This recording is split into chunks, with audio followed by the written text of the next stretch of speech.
Welcome to the channel. In this video I will be talking about the Atlas build and just going over the build in Season 1 and things that have changed and how to play the build. Without further ado, let's get started. First, let's talk about the gear. So what we're wearing is all elemental and physical aversion. So right now I have 4 pieces of elemental aversion and 1 piece of physical aversion.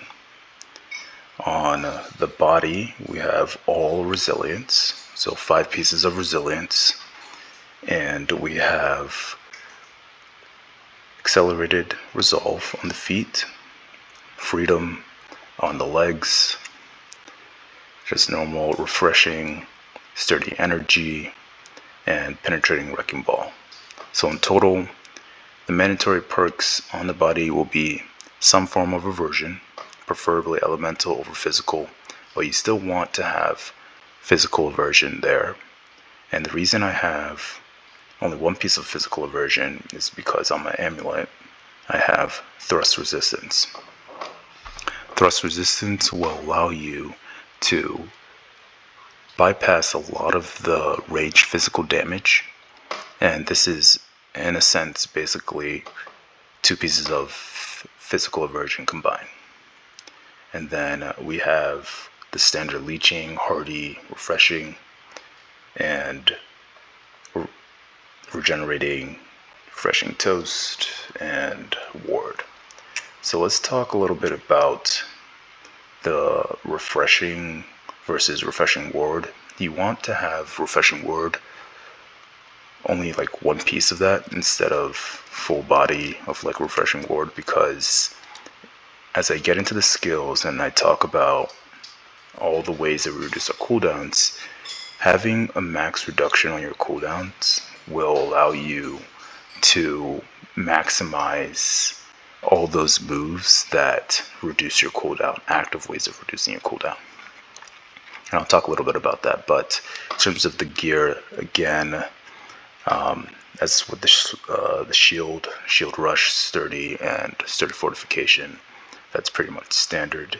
Instead of this, you could go with sure footing instead of sturdy, or you could go with thrust ward. So if you aren't able to get thrust resistance on the amulet, then you can just get thrust ward on the shield, and that should suffice. If you wanted to, you could even remove a piece of physical aversion and just go double thrust ward and have all elemental aversion on the body.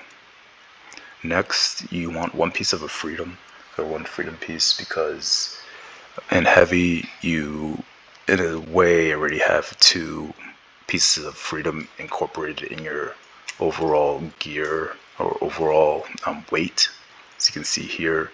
And then as a result, you only need 1 to be able to escape shield, able to escape shockwave. What else? Those are the basics. You want regenerating on this as well. This is mandatory, and you want regenerating because we have a lot of health with 300 constitution, and with 300 constitution you have a lot of regenerating, a lot of base health regen with that. So right now we're at about 16k health, which is good. For the weapons, you can farm in furnace. This weapon will reduce your cooldown, so this is one of the ways that we're reducing our cooldowns using refreshing move. So defined stance baseline is about 45 seconds, and the amount that you reduce the cooldown by is basically set at that highest value of 45. So by having if I was to have a full body of refreshing, maybe defined stance would go down to 35 seconds, but the 2.9% reduction per light attack is off the base value. So you're going to fill up that refreshing, or you're going to fill up that defined stance so much faster by having a lot of cooldown reduction. And ward isn't as good because you want to avoid getting hit by all means. So when I talk about the sword and shield, we're going to talk about what I call the Atlas survival loop, which will incorporate all of this that I'm saying. So just for now, hold that in your head. For the hammer, we have Shockwave, Trident Recovery, and Attunement. This is variable. You could go with Thwarting Strikes, Lifesteal, and Chain. I've been using both. I can't really decide which is better at the moment. This will do more damage than this. But this would Trident Recovery, even though it's been nerfed to 20%, it's a reliable burst heal. So if someone drops a pylon, you can get that full heavy on people who are just fighting around you, even though Shield Bash is the only thing that will guarantee the full heavy, or Shockwave will guarantee the full heavy if they're enlightened, don't have any freedom pieces. You can still get that heavy attack as you're fighting, as you weave in your lights, weave it in with medium charge, weave it in with fully charged, and it throws off the timing. And with practice, you'll be able to get in fully charged heavy attacks. And you trade with people too. If someone's doing a DPS move, you can trade with them and heal for a lot of that damage. Okay, so that covers all of that. Let's see what we have here. Let's talk about the Warhammer, because Sword and Shield we'll talk about in terms of our defense, but for our offense, this is what we're wearing. This is what we have. The notable things you have to understand is you want to have a lot of CC. So Clear Out and Wrecking Ball and Shockwave, all CC moves. This passive, you could go for this passive, as this will allow you to maximize on the 200 strength passive that augments your attacks when you have someone affected by crowd control ability. But we do a lot of attacks when people have been hit with either Shockwave or Shield Bash. So if you use this route, if you want to do that, the thing you would have to give up would be this move, so damage against low health individuals, which I like, or you would have to give up something here, right? And you would have to give up this. So the only reason I have this is so that I can fulfill this passive here, increasing your damage based on when someone's affected by a debuff. This will hit everyone with a debuff. You want this passive, as this will basically serve as a shockwave, a mini shockwave that you can hit people with, and it will guarantee a medium charged heavy attack. This will reduce our cooldowns. This will also reduce our cooldown as well. And with Grit, if you hit somebody with Shockwave and you're just spamming these light attacks, you reduce all your cooldowns really fast. And so this also plays into it, right? If you have your max cooldown reduction being very, very high, then all of these moves are going to go off, or at least the max cooldown reduction is going to go off the base amount, or the base timing for all of these moves. So this 7% is going to be off the base, or the highest value that Shockwave is going to be at. So if I stack in cooldown reduction, my Shockwave is only 15 seconds. The 7% is going to still be off of the maybe 20-second cooldown that Shockwave has. So it's going to fill it up really quickly if that threshold is a lot smaller. Now, let's talk about the Sword and Shield. This is the main bar. This is our defense bar, and as a tank, this is the bar that is just going to keep you alive. Right? The Atlas build is a build meant for PvP tanking, and in PvP, with this current meta, fortified has been nerfed and all of that, but that doesn't really affect us as much because our defense has never been from the gear itself. It's been a mixture of gear and a mixture of a lot of other components. Primarily blocking. We maximize and learn how to use your primary defensive tool, then you'll end up doing a lot better in combat. So what I'm going to show you here, what I'm going to talk about here, is what I call the Atlas survival loop, or more like the Atlas block. So when you block, you take significantly less damage. Unless it's an AoE, then you're going to take damage. If it's a basic attack that you block, then you're not going to take any damage. So altogether, significantly less damage. When you have this passive, you're going to take even less damage from the attacks that can damage you. So defensive formation will take away AoE DPS that have been targeted at you, that you can't really block. Now, this passive over here is going to grant you stamina to allow you to block. What's important is that this passive basically does not affect your regen or doesn't proc off your regen. And so you can hold block and use this in order to refill your stamina without having to stop blocking. And I'll talk a little bit about this as when I wrap in the whole entire survival loop. Now, the second, or more like the third aspect of it is when you block, you reduce all your cooldowns. And this is important because blocking is going to reduce our stamina, but also blocking is going to increase, or more like reduce our cooldowns for the two moves that will give us stamina to continue blocking. So it's a block survival loop. The more you block, you reduce your cooldowns, and then you have your cooldowns, which will give you stamina for you to continue blocking. And that is the whole entire premise of the Atlas survival loop. When you have, and this is also something that I've known for a while, I've just been lazy about trying to get a video out for it. But when you have a rune glass gem, it has to be a DPS rune glass gem, so something like Hex, or I don't know, any of the rune glass gems really that do damage. That damage is going to proc that passive here, Invigorating Bulwark. And so what happens is for the first second, you're going to get the 15 stamina. And if you continue blocking, you're going to get an additional 15 stamina, as the second rune glass tick is going to increase your stamina again. If I can find an ad, I will show you exactly what that looks like. So over here, where I'm going to dodge once, maybe dodge a second time, and I hit it, and you can see my stamina basically went up 2 times. Or I'm going to run away from these dudes so I can continue this video. But that is the whole premise of that, and it's not as impactful if you don't know how to use it properly, because most of the time those moves that you end up using, okay, good, he's going away.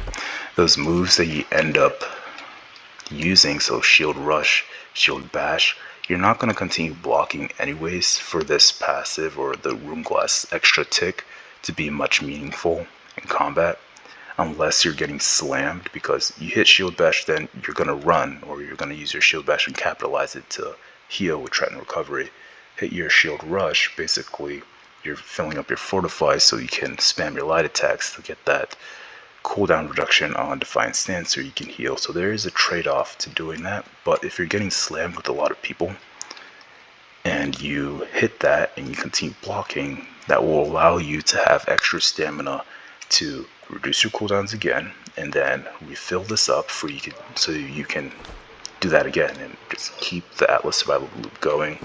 And it works even better when you have Sturdy over here, and it works even better when you have an amulet with stamina recovery, because then that's just a third thing to increase your stamina. So overall, it's the stamina sustain that we're using to survive, and it's the blocking that gives us tankiness. You just block the heavy hitting attacks, block those attacks that do a lot of damage to you, and you should be fairly good. I'll have some clips going over how the build plays in 1vx and in group play. We are using Stone Form. Mending Stone Form will provide you with probably one of the most defensive Heartrunes that you can get. And then, let's see, for gems, we're going skewered more towards elemental versus physical. So out of 8, we have 3 physical and 5 elemental. The reason we're doing that is because, like I said, a lot of the moves that will be hitting you or going through your defense, through your blocking, will be AoE attacks, and a lot of AoE attacks happen to be magic damage. That's the rationale for it. There's not really much to it. We always stack a little bit more elemental just because of that, and we can block a lot of projectiles or a lot of physical attacks because not a lot of them are AoE. And As a result, we can survive that pretty easily. Things that also go through block will be damage over time effects, which in this current meta is a lot of fire damage over time, so we need to have that elemental gem slotted over there to further increase our defense. That's the general concept. Last but not least, we can go into attributes. Attributes haven't changed. 200 strength, 300 constitution. We do have grit now. And grit's gonna make us a lot. The way grit works, at least right now for this build, will primarily be from the sword and shield bar. That will allow us to maximize refreshing move a lot more. Is this guy gonna duel me? Do I get him in this clip? No, he's gone. Anyways, yeah. So oh wait, he's coming back. We're actually gonna put this in the guide video. We're gonna put it in the guide. This is live, y'all. Alright, he's taking way too long. What? Trade wins? Why would I? Alright, never mind. Alright, sorry. We have to take this duel right now. Alright, so let's see if we can put some of this into practice. So, hit him with the shield bash. Fully charged heavy from the back. We get him with that. Boom. Light attack. Does he dodge? He does dodge. We run. We chase him. What is he doing? He's not fighting.